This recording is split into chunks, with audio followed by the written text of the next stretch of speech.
Om Namo Bhagavate Vasudevaya. Reading from Srimad Bhagavatam, 3rd Canto, 4th chapter, entitled Vidura Approaches Maitreya, text number 3. Bhagavan Swatma Mayaya Gatim Tam Avalokya Saha Saraswatim Upasprishya Vrakshamulam Upavishat. Translation and purport by His Divine Grace A.C. Bhaktivedanta Swami Srila Prabhupada ki jai. Translation. The personality of Godhead, Lord Sri Krishna, after foreseeing the end of his family by his internal potency, went to the bank of the river Saraswati, sipped water, and sat down underneath the tree. Purport by Srila Prabhupada.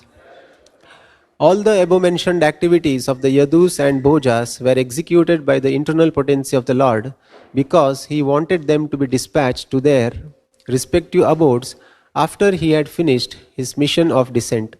They were all his sons and grandsons and were given complete protection by the paternal affection of the Lord. How they could be vanquished in the presence of the Lord is answered in this verse. Everything was done by the Lord himself. Swatma Mayayaha. The Lord's family members were either incarnations of his plenary expansions or demigods from the heavenly planets, and thus, before his departure, he separated them by his internal potency.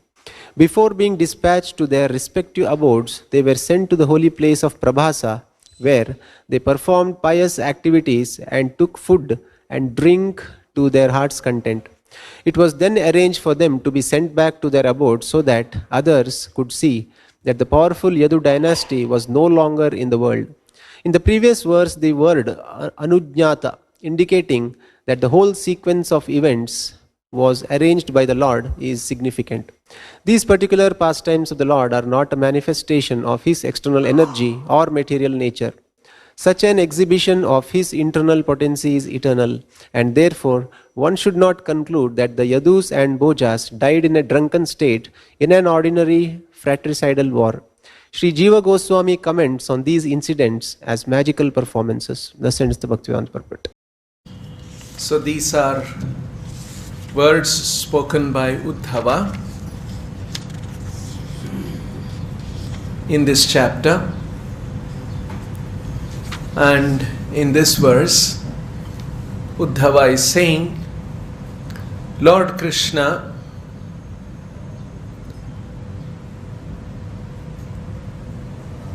Gatim tam avalokya saha. Saha avalokya, gatim avalokya. He saw or he foresaw gatim, the end, his own ending, his own pastimes. And his ending of his pastimes, all his pastimes were Swatma Mayaya. They are performed under his own internal potency. And foreseeing that Saraswatim Upasprishya Vrikshamulam Upavishat, he sipped water, Upasprishya, Saraswatim, and Vrikshamulam Upavishat, he sat down under the tree, at the foot of a tree.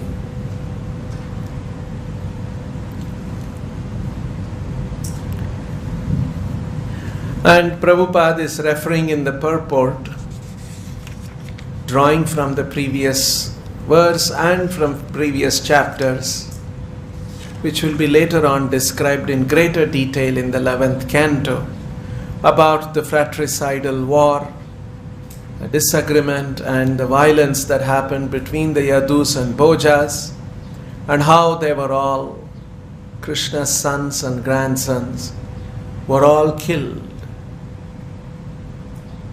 And then Krishna also left the planet.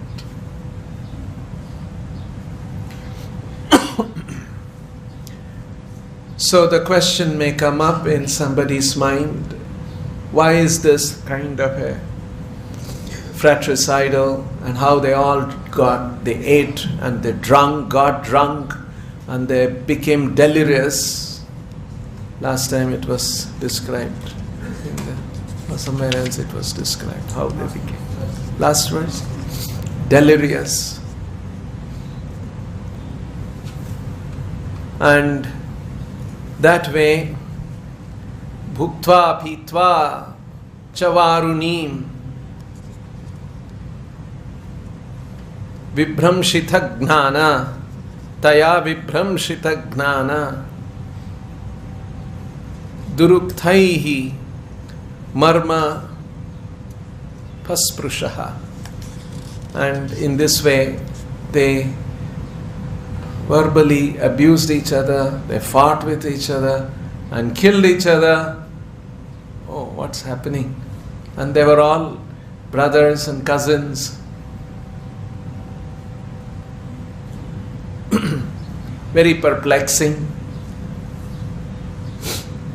So here Uddhava is clarifying that this was all happening Swatma Mayaya, under his own internal potency.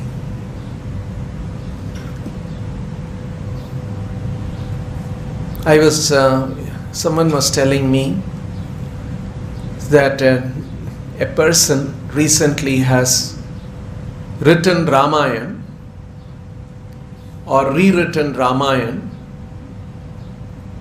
from a totally different perspective, in which he turns around and makes Ravan the hero and Rama the villain.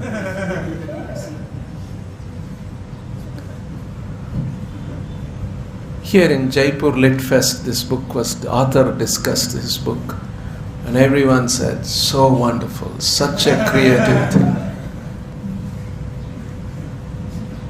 Wow, it's a new perspective to Ramayana altogether.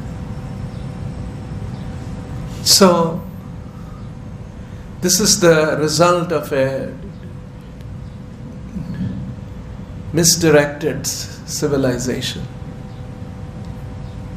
What is the purpose of Ramayana? What was the purpose of the original author, Valmiki, who wrote? What was the purpose of Ram, who came to this world? Why all this happening? How do we understand these things? People have no understanding about all this. They think that it's my creativity, I can look at the story in a different way, I can turn it around and make the hero the heroine, villain the hero, and hero the villain, and villain the hero. I can do all these kind of things and entertain the readers and become well known.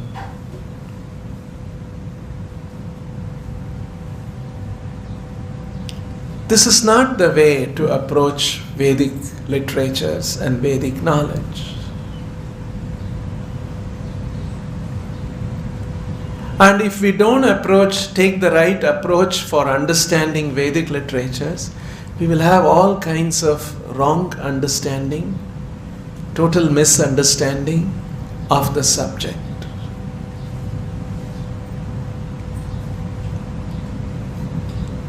On the other hand, Srila Prabhupada introduces to us how this knowledge has to be received. Evam parampara praptham imam rajarshayo viduhu. This knowledge, Vedic knowledge, has to be understood in parampara.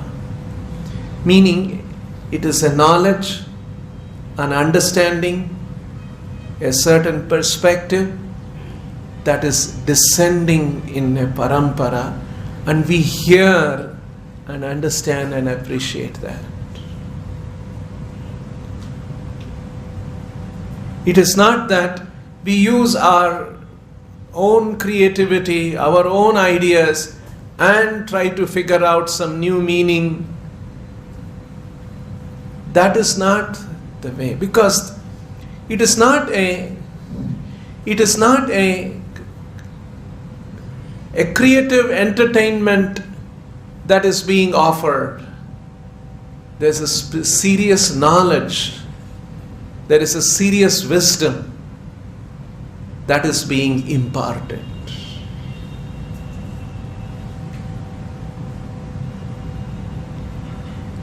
It's not something that we can in a fanciful way interpret it.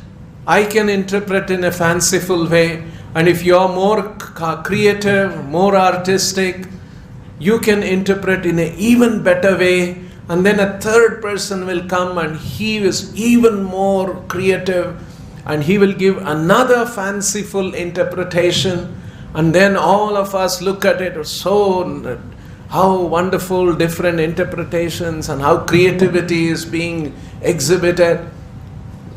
This is not we are missing the whole thing. We don't know, we are not understanding what is the purpose of the Vedic literatures. Just like you go to a big building, a mall or an office or something, and then they have written some instructions.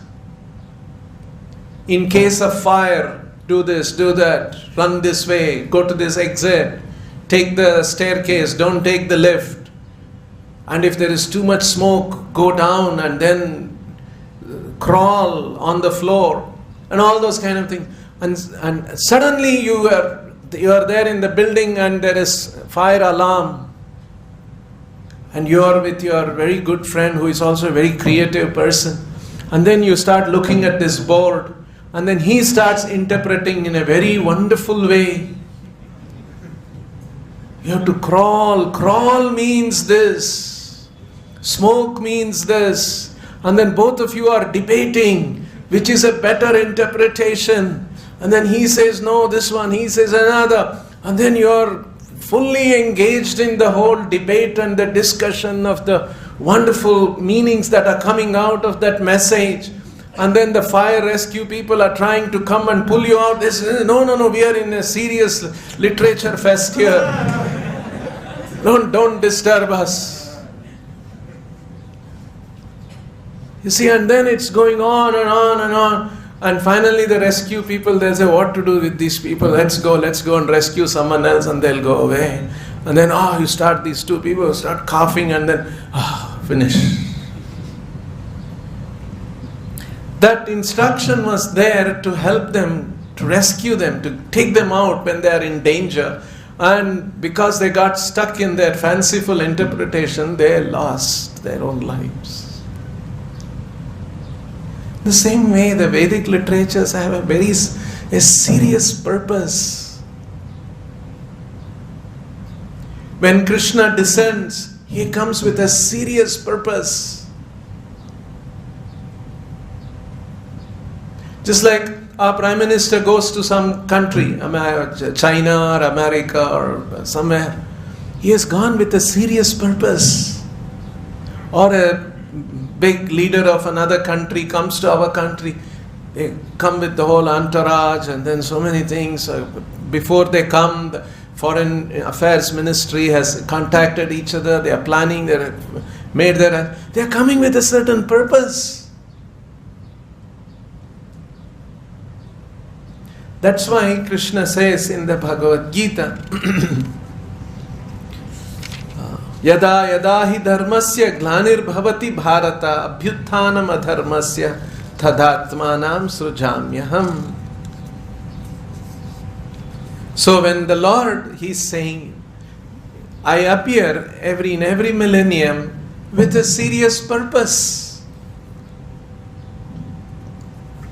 So without regard to any of these statements of the Lord, people tend to find their own interpretations of these kind of things.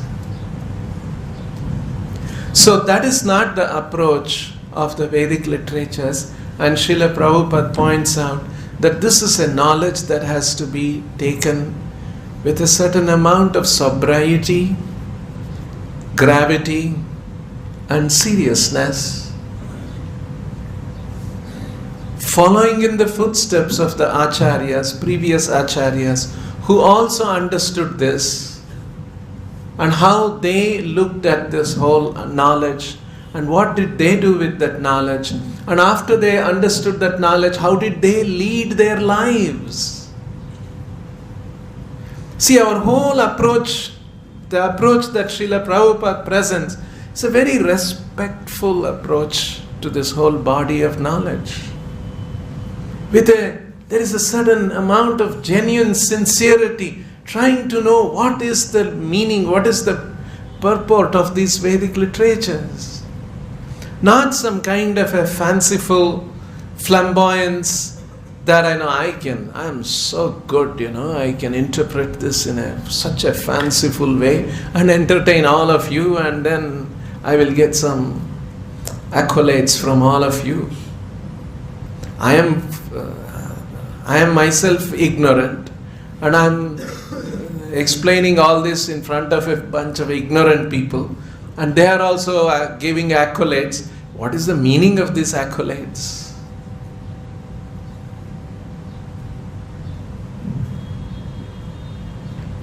There's a story in Sanskrit. Once a camel was getting married.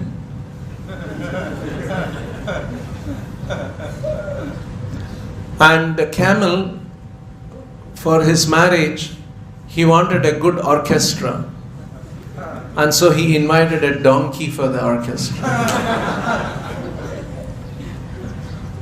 And in the marriage ceremony, and they were saying, "Oh camel, how beautiful you are." And who was saying? The donkey was singing, "How beautiful you are." And the camel was responding, "How wonderful your voice is." Aho rupam, aho dhvanihi. Oh, such a beautiful form. Camel is generally, it's not such a wonderful animal. It's a good animal, poor animal. Carries out in deserts and all that. But not so good looking. There's another saying, of course in some other context. Camel is a horse designed by a group of people. Camel is so when a group of people try to do creative work and they just set out to design a horse, and when group of people do that, there was severe disagreement with each other, and finally the result was a camel. That's the general idea. So, who is glorifying whom is important. Learned people, when they glorify, then it has value. Bunch of ignorant people glorifying another ignorant person, it has no much value.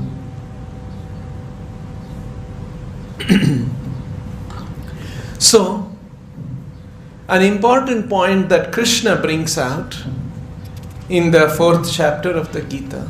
See, this is something so special about Srila Prabhupada and the Acharya's explanation of the Vedic literatures.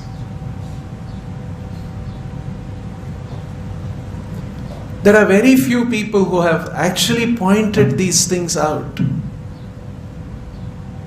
and how these are so central to the understanding of the Bhagavad Gita and the message. Krishna begins to say, actually, Bhagavad Gita is so wonderful. How Krishna brings out these concepts.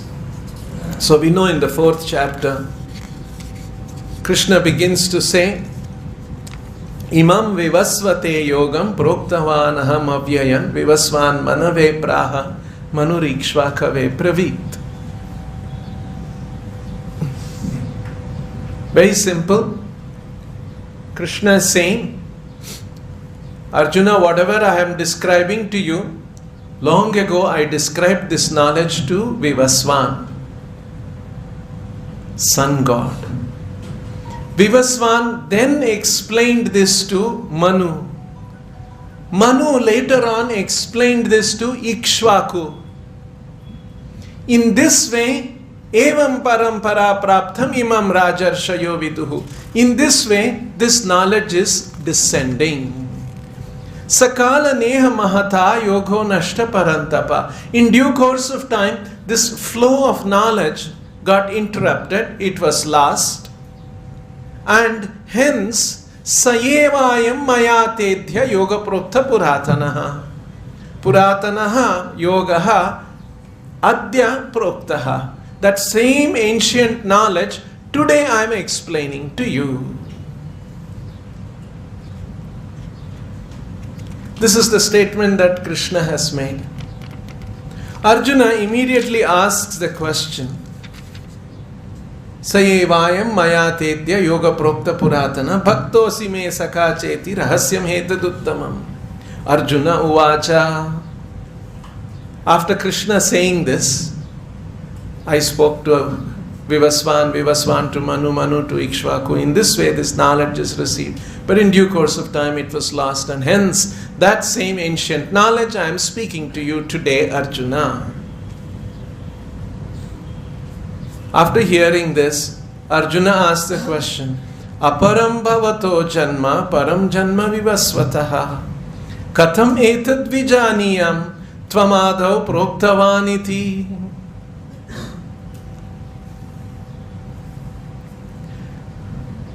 It's like this.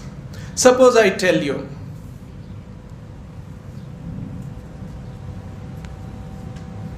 about 6 months back, I had been to Delhi, and then I met a gentleman, an elderly man, and I had some discussion with him, and he liked the proposal I had made, and he took it to his next, another important person, and that person in turn took the whole message, the proposal that I had given, and he explained that to Mahatma Gandhi, and Mahatma Gandhi liked the idea very much.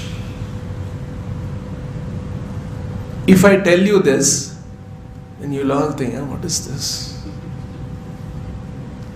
When did this happen, Prabhu? Because I said sometime back I had gone to Delhi and I explained something to somebody, and he was an important person, and he explained to another person, and that person explained to Mahatma Gandhi. When Mahatma Gandhi heard that one, he liked the idea so much. Then immediately you will ask, okay, how can it be? Mahatma Gandhi is so much senior, older. 1948 he passed away, we know. And you are saying you explained to Gandhiji, you look relatively younger. How could you have explained to Mahatma Gandhi, to somebody, and who explained further to, like that? The same question Arjuna is asking. Because Ikshvaku is a well-known Maharaja. In his dynasty came Lord Ramachandra, which happened in the previous Yuga, Treta Yuga. Now Krishna and Arjuna, this discussion is happening in Dwapar Yuga. Krishna is saying, I spoke this knowledge to Vivaswan, Vivaswan spoke to Manu, Manu spoke to Ikshvaku. And that's long, long ago. So Arjuna's natural question is, Aparam bhavato janma. Bhavataha janma aparam. Vivasvataha janma param. This means you're relatively junior, Krishna.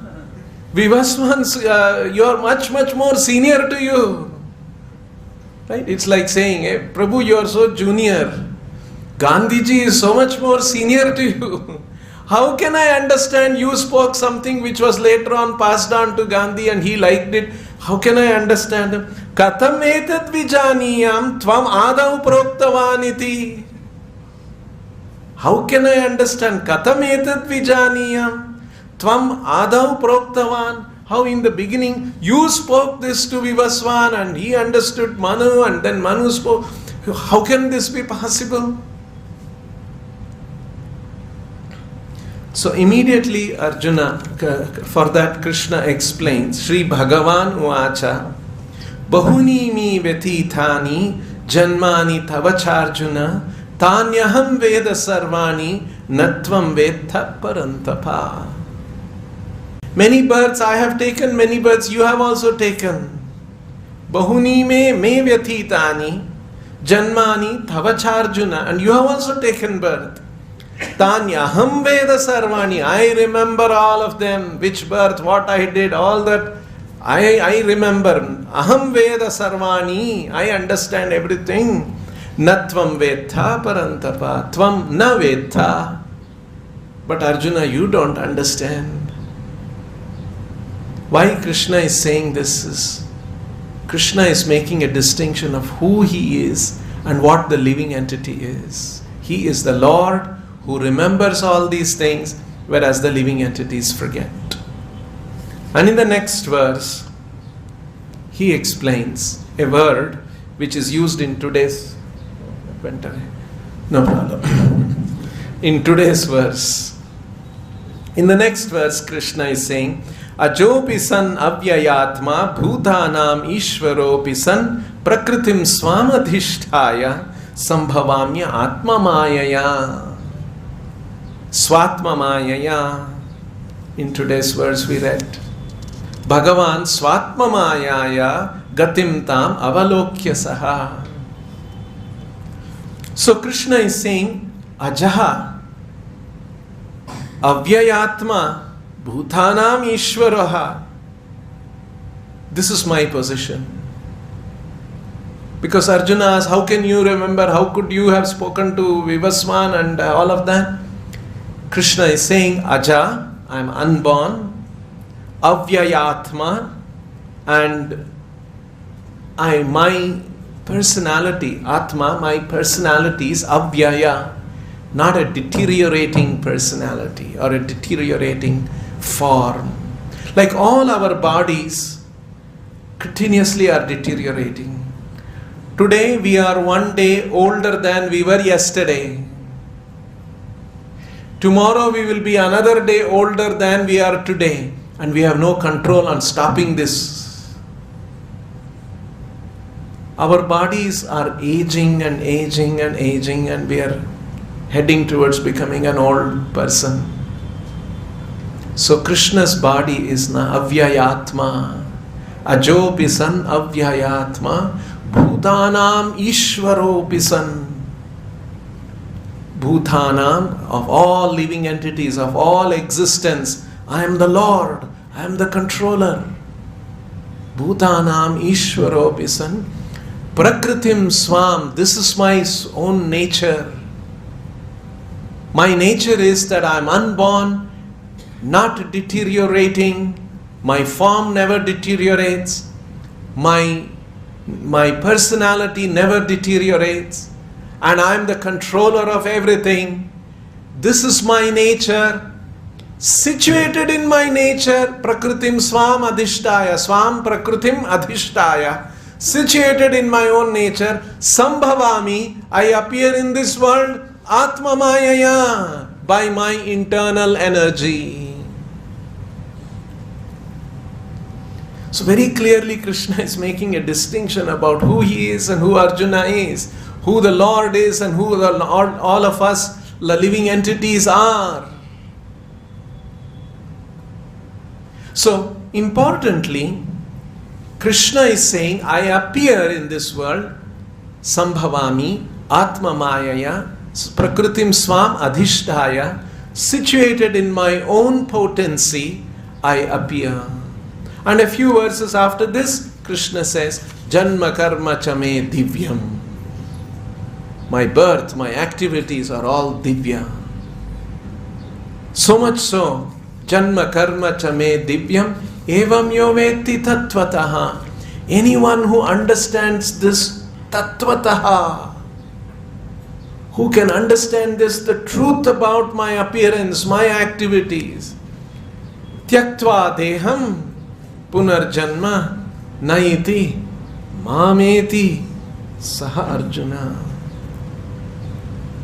This is so clear. Krishna trying to point out how his nature, his personality is very different from ours. And when he appears in his own internal potency. So here also in today's verse, Bhagavan Swatma Mayaya Gatim Tam Avalokya Saha. So he saw his own end, how he is going to end, how the Lord appears, how the Lord disappears. All of these are activities happening under the spiritual potency, internal potency, Lord's own potency, a different kind of potency. And hence, if we want to understand Lord and his activities, it requires another kind of an approach, not just some fanciful creative interpretations. This is true about Krishna, this is true about Ram, this is true about all the different incarnations of the Lord. So how we approach this subject, how we understand? Usually the Lord comes and does his pastimes. And if we even hear that pastime, it is very liberating and elevating. But sometimes Krishna wants to explain about himself and what pastimes he does and why he does those pastimes, so that we understand who he is. That's the whole purpose of the Vedic literatures. Vedaischa sarvair ahameva vedyaha. So, what is interesting here is another interesting perspective Srila Prabhupada points out. Just like Krishna is Divyam, transcendental personality, his appearance, his activities are also Divyam, enacted on the spiritual potency. Not only Krishna is transcendental being, Krishna reveals in the Gita that all of us are also transcendental being. Not only is Krishna transcendental, even we are also transcendental, but today our consciousness is not in the transcendental state, but now the consciousness is polluted, and that consciousness is now expressed in terms of this body that we have become encaged with. But otherwise, we are also a transcendental being. And being a actually we are transcendental being, and so we can also, currently we are not able to experience that reality about ourselves because we have become polluted. Our consciousness is polluted because we are thinking in terms of our body. I am not the body. I am a particle of consciousness that is residing in the body. This consciousness is manifested within this body. I know what is happening in my body, in my mind, in my intelligence, what is going on. I don't know what is going on in your mind. Only when you express, I become conscious of it. My consciousness is limited to my body, your consciousness is limited to your body. So you are a unit of consciousness, I am a different unit of consciousness. We are all units of consciousness. And if you examine my consciousness, I think I am a man, I'm so many years old, I am this, that, I am unintelligent, I am intelligent, I am this, that, I am very talented or not talented or whatever.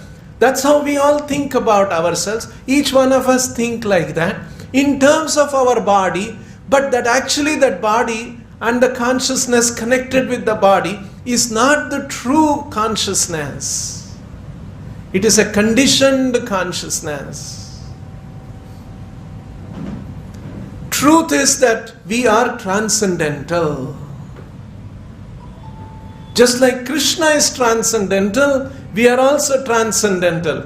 The difference between him and us is that when he comes into this material world, he never loses his transcendental position. But we who have come into this world, we have lost our transcendental position. That is the difference.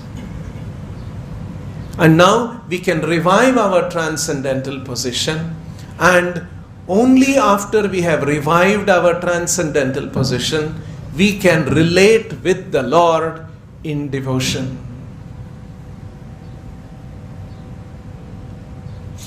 Brahma bhuta prasannatma na shochati na kangshati samah sarveshu bhuteshu mad bhaktim labhate param.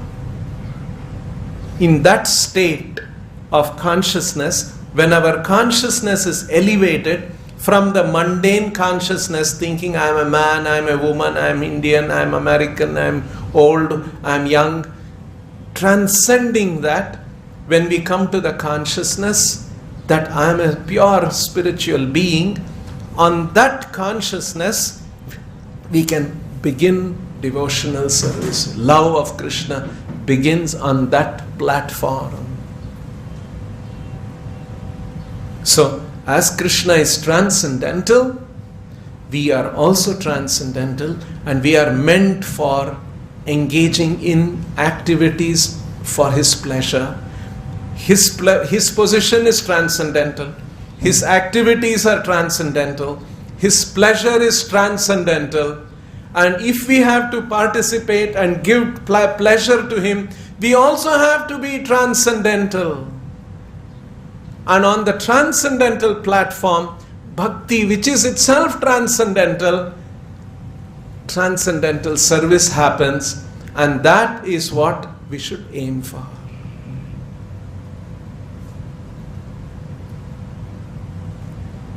So, how does this living entity who is transcendental, how does that living entity come into this world, and how does that living entity get entangled in sinful activities? What is making this happen?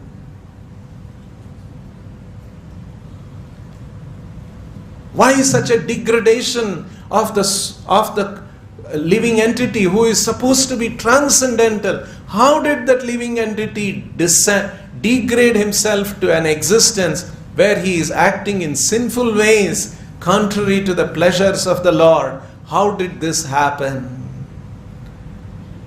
Arjuna asked in the 3rd chapter of the Gita this question.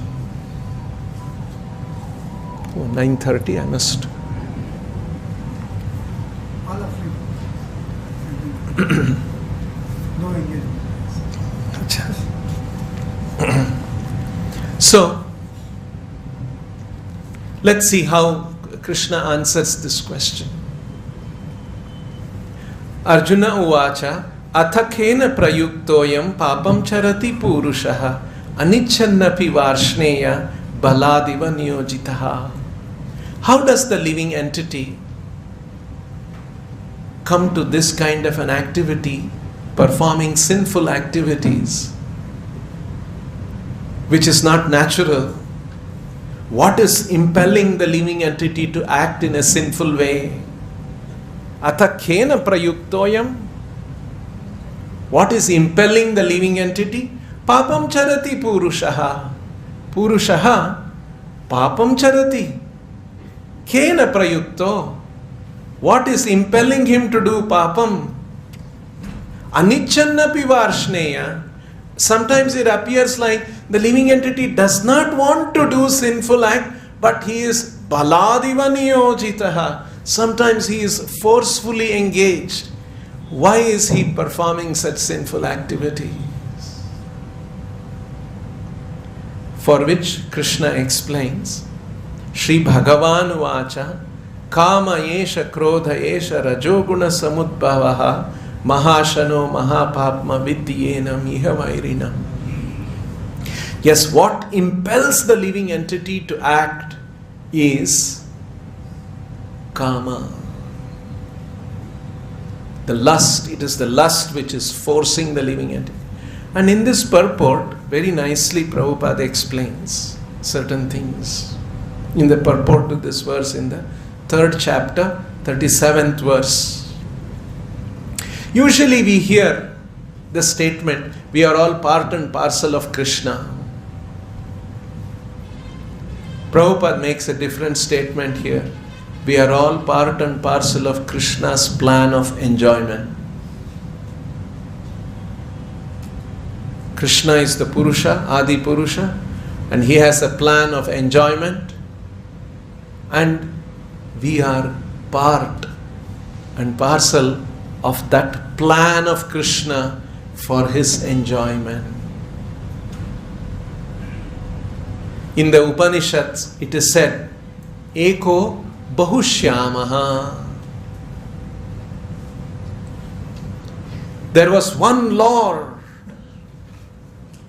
and for his pleasure, he became many.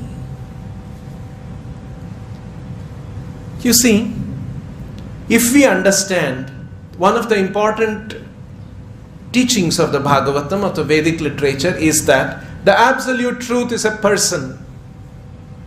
That Param Satya is a person. Right? Janmadhyasya yatonmayaditirathas-chartheshva bhignaswarat Tene brahma hridayadi kavaye muhyanti yat surayaha Tejo vari mrudam yatha vinimaya yatra trisargom risha Dhamnasvena sadha nirasta kuhakam satyam param dhimahi satyam param satya. So Bhagavatam, which is elucidating param satya, is saying that he's abhignaswarat, he's a Purusha. Now, if the absolute truth is a person, the most important thing about a person is we are all pleasure seeking. Every one of us, everyone is seeking pleasure. Not only human species, even birds, animals, worms, all insects, everyone is seeking. That's the nature of a personality. Because personality is about being happy, being blissful. And then Prabhupada gives another example.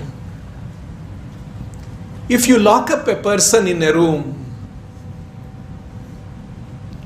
for morning till evening, after a few hours the person will become restless, bored. He'll want to read a book or make a phone call to a friend. Because being alone is not pleasurable. Being in the company of others is what gives pleasure. That's the nature of personality, and that's the nature of pleasure. So now if you say absolute truth is a person, and how does that absolute truth derive pleasure? And he is Swarat, he is independent. So what absolute truth does? Absolute truth is Krishna, we understand. Krishna expands himself into many living entities, and in that company of the many living entities, he engages in activities for his pleasure. Now somebody may say, oh, that means you are saying, earlier you said Krishna is independent, Swarat. Now you are saying he is dependent on the living entities for his pleasure. No, the living entities are not anybody, they are his own. We are his own. We are not different from Krishna. We are Krishna's. We belong to Krishna. Our existence is because of Krishna's existence. Just like sunshine is existing because of the sun. Sunshine has no independent existence without the sun. We are like the sunshine. We exist because of Krishna. And Krishna, eko bahushyamaha. And for his pleasure, he expanded into many living entities. For his pleasure. So which means all of us have a certain role to play for his pleasure. And that's what we are meant. We are constitutionally meant for that. We are made for that. And that activity that happens between the living entity and Krishna, it is full of love. Krishna is transcendental. His expansions have to be transcendental. And the interaction, that love that happens is also transcendental because its bhakti is transcendental. This is what is supposed to be going on. But somehow a few of the living entities have come here. We are here in this material world. So Prabhupada is saying all the living entities are parcel of Krishna's program of enjoyment. Krishna has a program of enjoyment. We were meant to be part of that program. But we have somehow descended to this material world. And when we are part of the Krishna's program of enjoyment, what is that the living entity has? Full of love for Krishna. But when the living entity comes to this material world, that love gets transformed into lust, kama. That is why you see how we are all driven by kama. Kama and prema, the difference is, prema is when you are thinking of Krishna's pleasure. Kama is when you are thinking of your own pleasure. That is the characteristic difference. And that's what we are all driven by. So, the original prema of the living entity, when it comes in contact with material nature, that prema is transformed into kama. Kama is not something new. It's a transformation of the prema. Now, if the living entity conducts his life in a certain way, that kama can be transformed back to its pure form as prema. And that's what Krishna consciousness is about. We are making an attempt to transform that kama back into prema. And when we do that, we are now entitled to go to the spiritual world. That's the transformation Krishna consciousness tries to bring about. Krishna comes to this material world, Acharyas come to this material world to enlighten us, because otherwise we will not know who we are, why we are here in this world. We will make our own programs to solve the problems of this world. So that is the great message of the Acharyas and the Vedic literatures that Srila Prabhupada points out. Just like Krishna appeared and he did his pastimes and he wound up his pastimes, all Svatma Mayaya, his own internal potency. In the same way, we can also become participants in the internal potency of the Lord, and that's what we are meant for. We have no other business other than serving Krishna. Every other business we have come up with. I must do this, I must do that, this is my duty, this is my responsibility. All of that is a creation of illusion. It's a creation of the illusory potency. We have no other duties save and except serving Krishna and pleasing Krishna. And when we come to that platform of again pleasing Krishna, serving Krishna, give up all other pursuits of pleasure in this material world independently, individually, that is a most peaceful state for the living entity. And Krishna wants to present, give that peace to the living entities, to experience that peace and joy of serving the Lord. That is Krishna consciousness. We'll stop here. Grantaraj Srimad Bhagavatam ki, Shri Krishna Balaram ki.